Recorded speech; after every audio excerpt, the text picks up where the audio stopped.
Growing up, we kids are taught to do things to take care of our bodies, like drink plenty of water, don't forget to exercise, brush your teeth twice a day, get at least 8 hours of sleep, and eat snacks without too much sugar. But even though we take care of our bodies, sometimes we still have to go to the doctor for some medication or treatment, and that's perfectly normal. It happens to everyone. The same is true for our mental health. Just like with our physical health, there are things we can do every day to help our mind stay healthy, like get plenty of rest and exercise, ask for and receive hugs, tell yourself positive statements, limit screen time, and talk to someone you trust when feeling sad, worried, or stressed. Anyone can experience overwhelming feelings and need the help of a counselor or therapist, and that's perfectly normal too. I'm Emmy, and today we're at CrossWinds Counseling and Wellness in Emporia to meet with a mental health provider who helps all ages of clients. Who knows, maybe after watching this video, you might decide that this is a job you'd like to learn more about. Come on, let's go.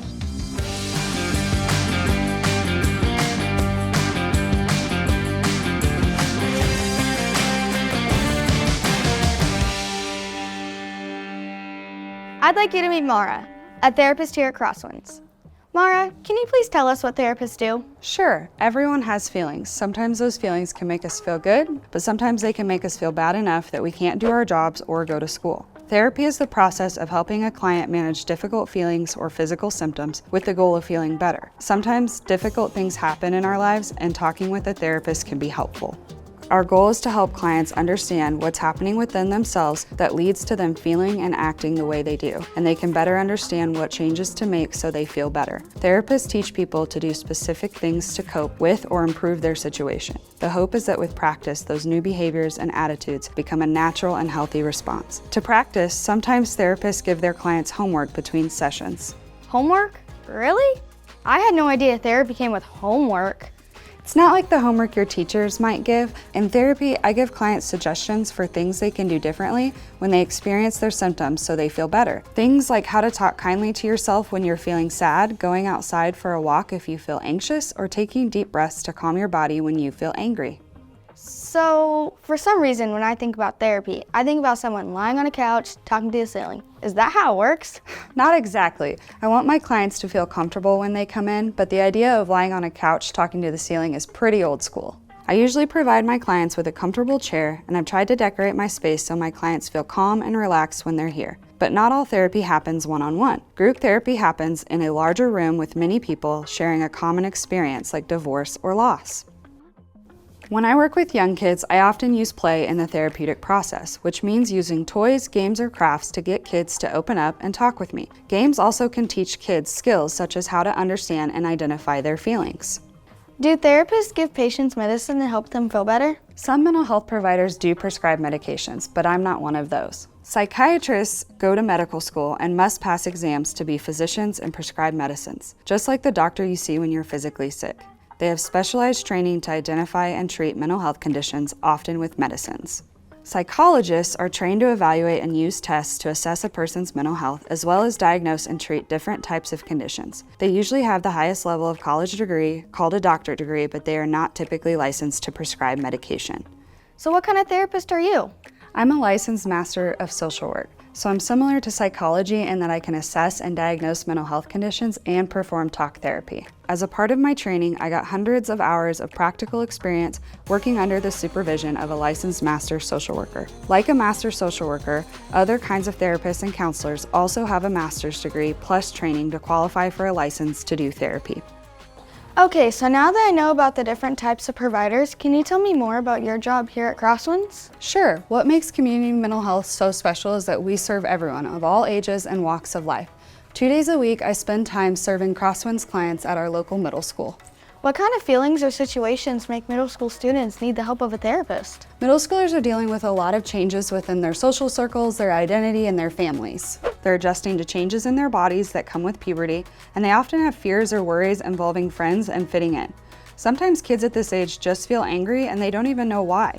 In some cases, how they feel makes them do or say things they later regret or that can get them in trouble. At this age, many kids just need someone who can help them better understand what they're feeling, why they're feeling it, and what they can do to feel better. Being your age is hard. It can be even harder when you're dealing with parents divorcing, changing schools, or your parents going through hard times themselves. That makes sense. So do you also work with younger kids? Yes, 1 day a week I work at an elementary school helping younger kids. I help to figure out why a kid is doing things that are disruptive to their own learning or the learning of other kids in their class. Kids at this age often behave disproportionately when they are overwhelmed, upset, anxious, or afraid. No matter who my client is, it's my job to help them figure out what's happening within them, teach them skills to help manage their feelings, and then help them develop positive ways to manage their feelings in the future. I understand. So what else do you do? I also type up progress notes about all of my clients so I can keep track of how they're doing and if they're feeling better. I take classes to continue learning new skills as a therapist, and I meet with other therapists to discuss how to help clients. I also do a lot of paperwork for insurance and billing. My job is never boring, and there's never a shortage of people who need my help, but there is a shortage of people doing this type of work. What do you mean? Kansas is near the bottom of all 50 states in the number of licensed providers to serve our residents, especially in our rural areas. Kansas needs a lot more people to go into mental health careers. Would you like to do some role playing to see what it might be like to be a therapist? Really? That'd be fantastic. Let's go to my office at the elementary school. I have a few things in mind you can try out with some of my friends. Shall we take a fun way to get there? Sure. What do you have in mind? Close your eyes, take a deep breath, roll your shoulders, relax your body.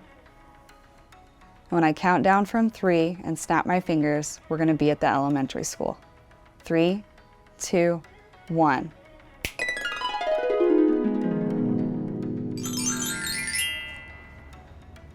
Okay, that was a definite time saver. Very impressive, Marah. Glad you liked it, Emmy. So, let's go to my office. I'd like to introduce you to Oliver. We can play a social skills game. Sound fun? Yeah. Follow me.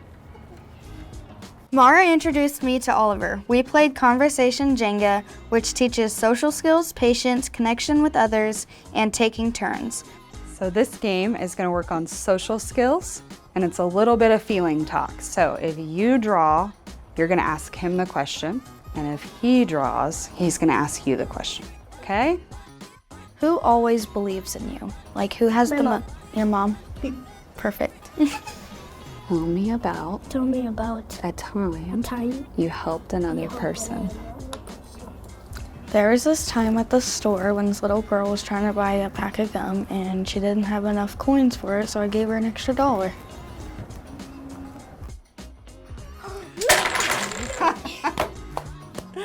I lost. Good job. Oliver won the game, which was awesome. That was fun. I enjoyed getting just a little taste of what it might be like to be a therapist. Marah, can I ask you why you decided to become a therapist? Sure. Growing up, I always wanted to be a lawyer. I think I watched too much Law & Order, but then in high school, my mom and brother passed a year apart from each other. Oh wow, I'm so sorry to hear that. That must have changed your life. It definitely did. As I was dealing with my grief, I found myself in my high school counselor's office a lot. I was very confused about what I wanted to do after high school, but my counselor helped me realize I had to find something productive to do with my life.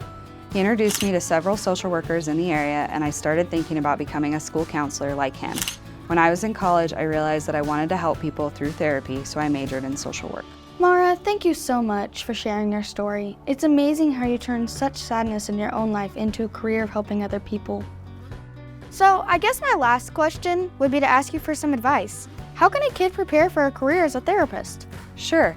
If your school offers human development courses, I would recommend taking them. If you can take a general psychology class, that would be helpful too. Any volunteering work you can do within your community can also be helpful, whether that be at churches, local schools, senior centers, or nursing homes. And certainly consider job shadowing or interviewing a therapist to get a better idea of what this type of career is like. Being a therapist can be very hard, but can also be very rewarding. Thank you, Marah, for showing me what you do.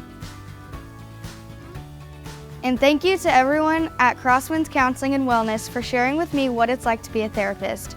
Mental health careers are very important, and we need more people in Kansas to consider going into this profession. Think about whether this is a possible career for you. Learn more about this and other high-demand careers at HirePaths.com. Until next time, this is Emmy signing off in Emporia for Cool Careers. Have a great day.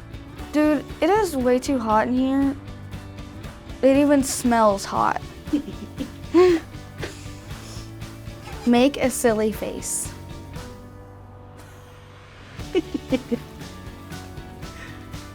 Where's your oh, perfect. Can you show the camera your silly face? Can you look at the image? Good job.